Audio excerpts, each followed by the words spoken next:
So with Overwatch ruining my life, I've had a lot of free time as of late. I've mostly been filling it with other PvP experiences.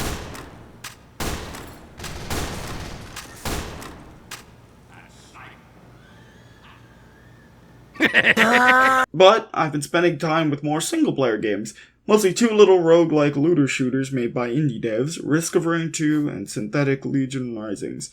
Both of these games are peak, but I want to figure out which one is peaker via a highly in-depth rating system of giving each game 1 point if it does something good. I know, super fucking sciencey for real. I'm like Black Bill Nye in this bitch.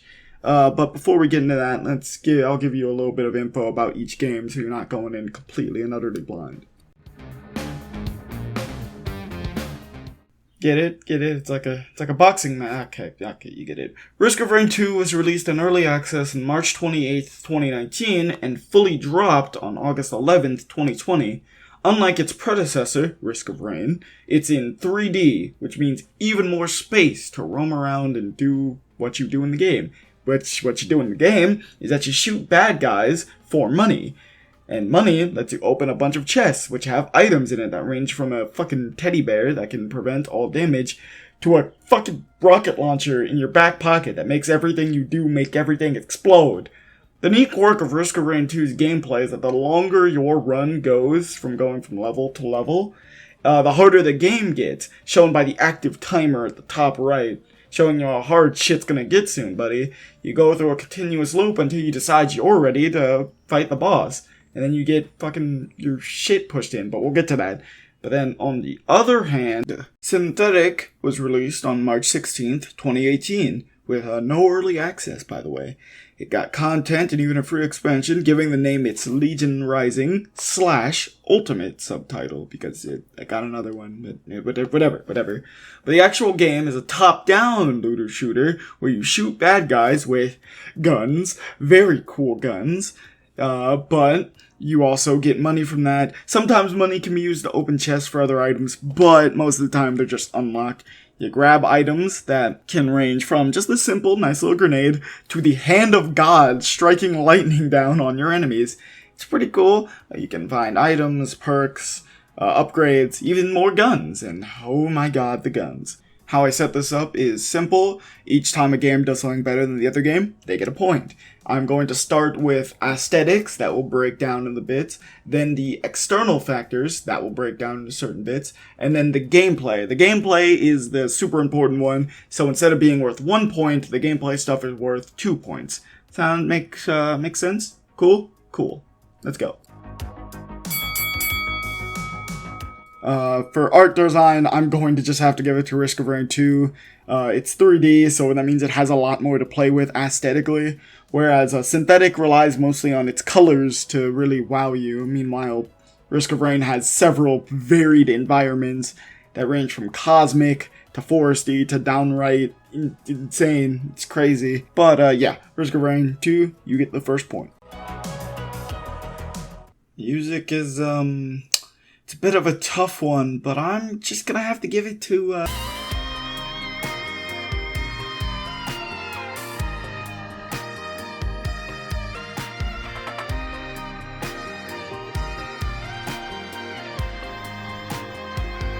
Moving on. I gotta say, the most underrated thing in SYNTHETIK is the fucking sound design. That shit goes so hard. The guns sound amazing. All the explosions sound weighty and impactful.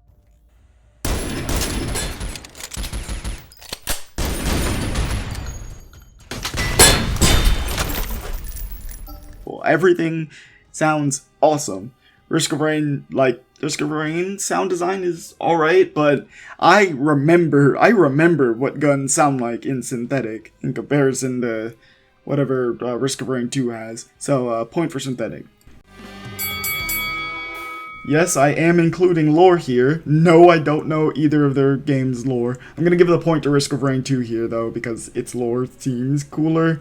To shoot people, that's the fucking lore that I care about.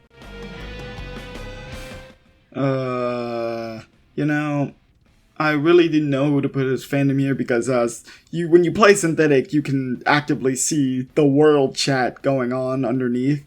And sometimes people say weird stuff. But then again, I can actually Google characters from Synthetik without having to block my screen from my mother. So I'm giving the point to Synthetik.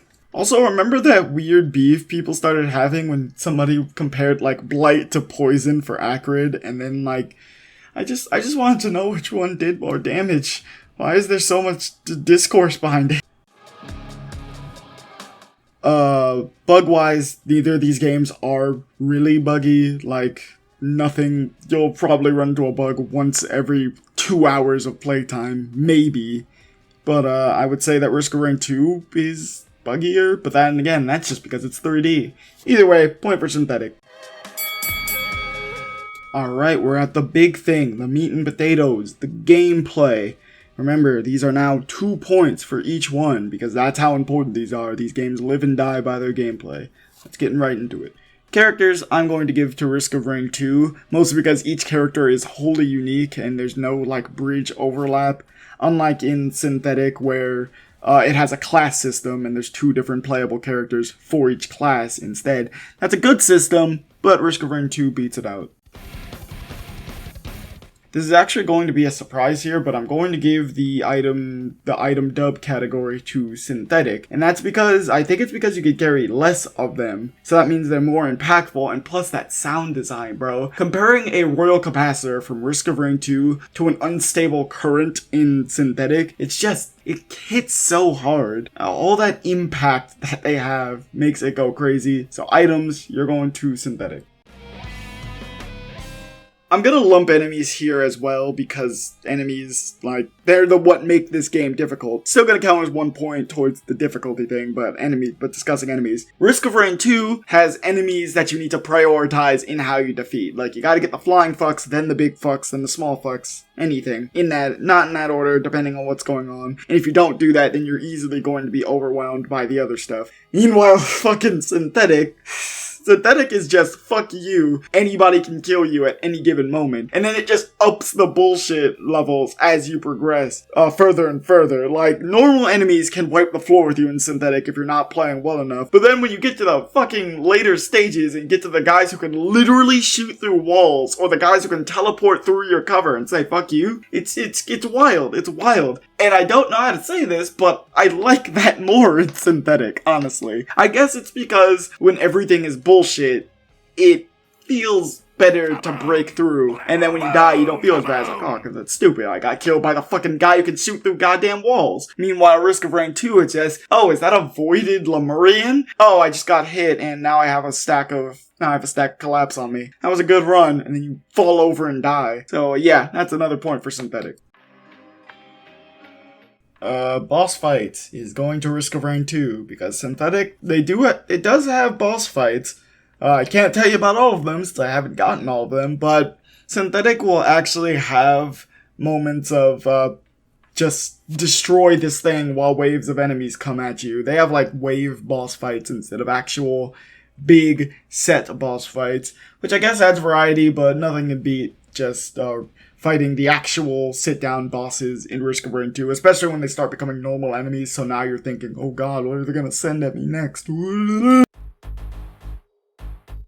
What do I mean by gameplay potential? I basically mean how good the game still can get. So, it's hard to explain, but basically, I think both these games still have much more room to grow in what I would like to see done with them, and Synthetik's is far more promising than Risk of Rain 2. So when Synthetik 2 is out of early access, I can't wait to just fully grind and play that for a really long time, because Synthetik 1, I could still see a lot more things being added, a lot more guns, a lot more variants, stuff like that. Meanwhile, Risk of Rain 2, while I am super excited to see what they can do next, I feel like there's still going to be a limit. Like, I'm hard reading, maybe 5 more expansions for Risk of Rain 2's life, and that's it, probably. Meanwhile, Synthetik, I can still see so much in my head on what could be done. So, another point for Synthetik. But who the fuck gives a shit about imaginary gameplay potential? when the actual content's in the game, and that I'm going to have to give to Risk of Rain 2. There's just more. I can definitely see a person getting bored of Synthetic a bit faster, which is probably why Risk of Rain 2 has more players, I believe. I can't verify that. Someone in the comments tell me I'm wrong and I'm spreading false information. But Risk of Rain 2 it has more game modes, and generally it has a better looping cycle for the player itself. So, that's another 2 points for Risk of Rain 2.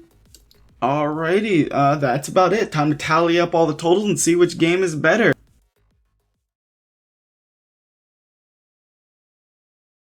Oh, fuck. It tied. I wasn't actually expecting it to tie. Oh, shit. This video's gonna get mass downvoted, and I'm gonna be called a fucking neutral sheep, a centrist in game criticism. Fucking what? In all seriousness, no, it's actually kind of cool that these games tied, because both of these games fucking rule. These games are awesome, and I think you should buy both of them now if you like looter shooters, because if you don't like looter shooters, these probably aren't gonna change your mind. But if you do, you should buy them. They're on sale right now for the godly Steam summer sale that graces us. That unites the world more than any religion ever could. But, yeah, buy them both. They're awesome. I would say Risk of Rain 2 is better than Synthetic. But maybe when Synthetic 2 is done, who knows? Maybe then I'll remake this video. It'll be a fucking rematch. It'll be the Adolf Hitler versus Darth Vader of my channel, maybe. But, anyway, that's about it. Laters, nerds.